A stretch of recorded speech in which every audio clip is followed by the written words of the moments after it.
Spider-Man 3 was once again directed by Sam Raimi and stars Tobey Maguire, Kirsten Dunst, and Hayden Christian Church, and I'm very excited to give you guys my review for this movie. Be sure to check out my playlist with my previous Spider-Man movie reviews.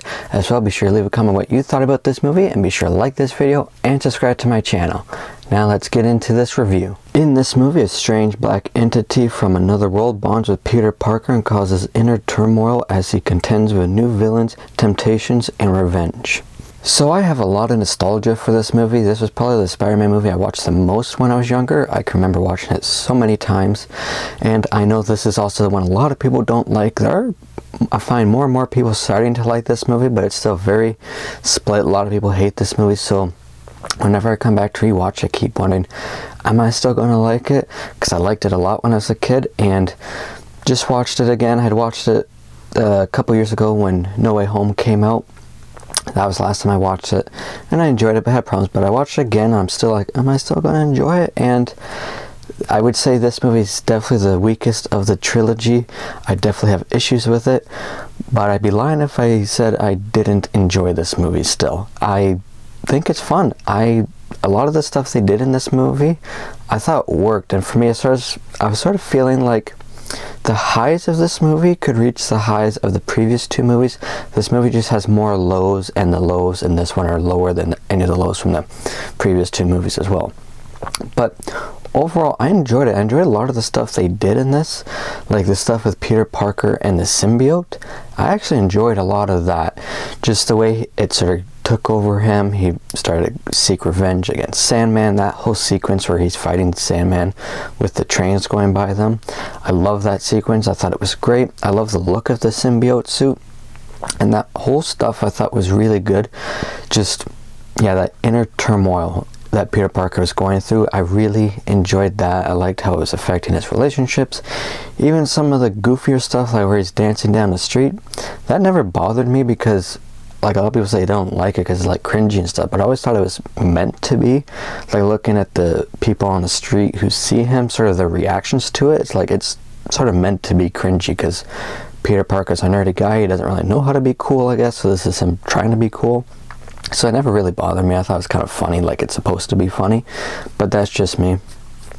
The villains in this, Sandman, I think is pretty good. I think they do enough to give him good motivation for what he's doing, and you can sympathize with him. I do feel like if they didn't have like the other villains, they could have done more with him. But for what they had, I thought it was pretty good. Harry Osborn as the new Green Goblin, again, was alright.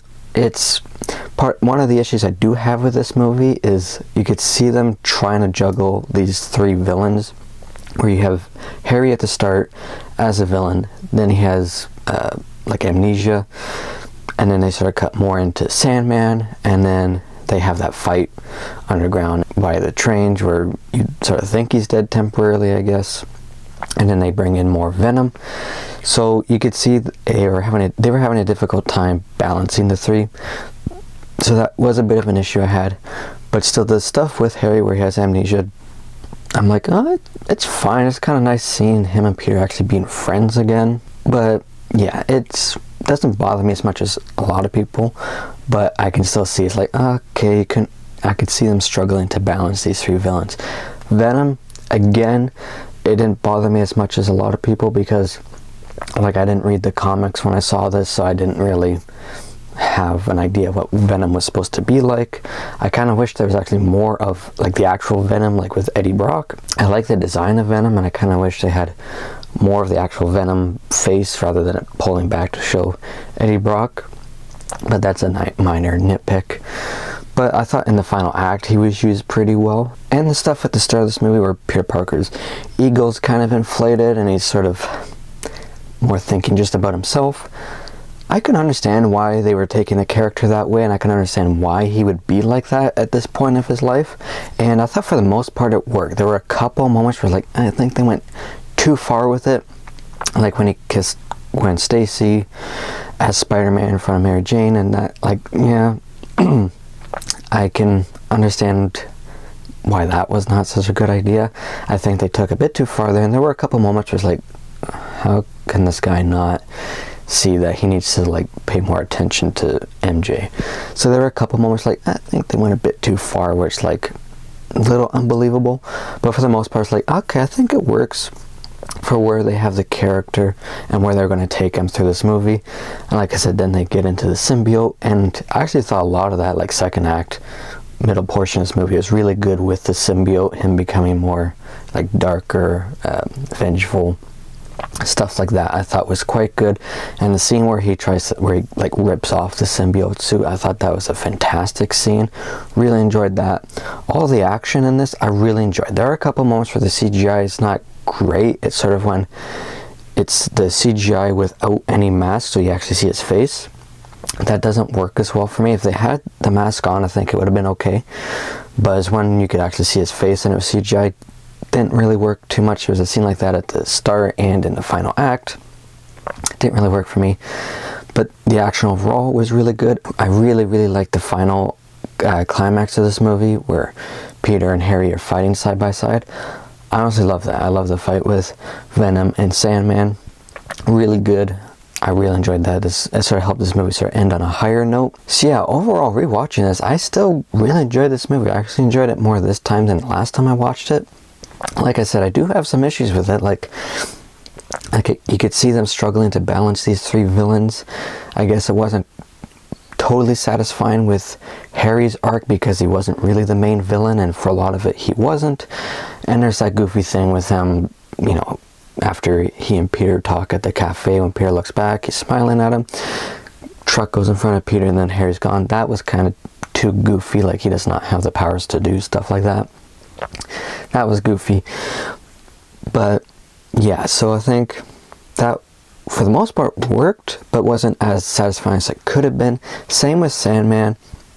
I enjoyed what they were doing with his character for the most part, like why he was doing what he was doing. I thought you could sympathize with him, felt bad for him. But again, I think if he was like the main villain, they could have done even more and made it more compelling. Venom, pretty much the same thing with Eddie Brock. You get why he wants like revenge pretty much on Peter Spider-Man. You get it. But again, because he wasn't the main villain, they couldn't flesh it out enough. So I thought they were all good, but not great. They could have been more. But it was enough for it's like, okay, I can enjoy it. The whole Sandman actually being responsible for Uncle Ben's death, that didn't really bother me. I was like, I was fine with it. But yeah, I do overall really enjoyed the story they took Peter on in this, where he was sort of just being very selfish at the start. Then he got the symbiote and he went into a darker place. And it worked for me that in the final act, when he sort of picks up his real red and blue Spider-Man suit again, like it got me excited. It's like just watching it again last night got me excited, and when he started to swing into the battle, got me excited again. So when it does that, I'm like, yeah, I think a lot of what they were doing, it worked for me. It is a bit of a mess that sometimes, like I said, you could see them trying to juggle these things, and it didn't always work because they had to set up people and then do something to get them out of the way, set up the next guy, then get them out of the way, then set up the next guy. You could see that going on. But yeah, like I said, I actually do quite enjoy this movie. It is the weakest of the three, but watching it last night, I'm like, I had fun with it. I enjoy it. So yeah, I enjoy it. I'm going to give Spider-Man 3 a 75%. Pretty high, I know, but like I said, I'd be lying if I said I didn't enjoy this. So guys, those are my thoughts on Spider-Man 3. If you've seen it, be sure to let me know what you thought about it. Are you somebody who hates it? Are you like me who likes it? Let me know your thoughts, and be sure to stay tuned for some more reviews coming soon. I should have a review out for The Woman King coming out in a couple of days, so stay tuned for that. And until my next video, take care everybody.